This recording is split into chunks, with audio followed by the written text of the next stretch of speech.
കേന്ദ്ര government GST ചില പരിഷ്കാരങ്ങൾ വരുത്തിയതോടുകൂടി ടാക്സിലൊക്കെ പ്രത്യേകിച്ച് വാഹനങ്ങളുടെ ടാക്സൊക്കെ കുറയുകയാണ്. ഇതങ്ങോട്ട് വന്നതിന് ശേഷം യൂട്യൂബിനകത്ത് എന്തൊക്കെയാണ് നടക്കുന്നത്?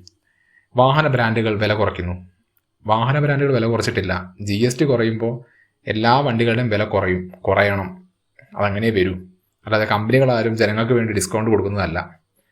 രണ്ടാമത്തത്, ഇതിൻ്റെ പറ്റി എക്സ്പ്ലനേഷൻ. ഇതിങ്ങനെയായിരുന്നു, അത് ഇത്ര % താഴുന്നു.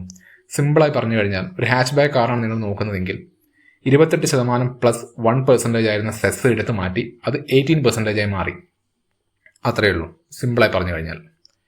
ഇനി മൂന്നാമത്തെ കാര്യം, വളരെ പെട്ടെന്ന് കാറ് വാങ്ങേണ്ട ഒരു ആവശ്യമില്ല. ചില യൂട്യൂബേഴ്സൊക്കെ പറയുന്നുണ്ട്, ഹ്യുണ്ടായിൽ ഈ ഓഫറുണ്ട്, മാരുതിയിൽ ഈ ഓഫറുണ്ട്, പെട്ടെന്ന് തന്നെ വാങ്ങിക്കോ. ഒരു കാര്യമില്ല. കാരണം ഇത് GST അപ്രൂവ് ചെയ്തൊരു കാര്യമാണ്. ഈ നിലവിൽ വരാൻ പോകുന്ന GST സ്കെയിൽ എത്ര കാലം ഉണ്ടോ അത്രയും കാലം ഈ വാഹനങ്ങൾക്ക് വിലക്കുറവ് തന്നെ ഉണ്ടാവും. അതുകൊണ്ട് തന്നെ നിങ്ങൾക്ക് എന്ത് ചെയ്യാം, ധൈര്യമായിട്ട് വെയിറ്റ് ചെയ്യാം. ഇപ്പോൾ അർജൻറ്റായി കാർ എടുക്കേണ്ട ആളാണെങ്കിൽ അയാൾക്ക് ബുക്ക് ചെയ്യാം. പക്ഷേ നിങ്ങൾക്ക് തിരക്കില്ല എന്നൊരു കാർ വാങ്ങണമെന്നാണെങ്കിൽ ഡിസംബർ മാസം വരെ വെയിറ്റ് ചെയ്തോ. കാരണം ഏറ്റവും കൂടുതൽ ഓഫറുകൾ കിട്ടുന്ന ടൈം ഇയർ എൻഡിങ്ങിലാണ്. ഇയർ എൻഡിങ് ഓഫറുകളാണ് ഏറ്റവും കൂടുതൽ കാറുകൾക്ക് വില കുറച്ച് കിട്ടുന്നത്.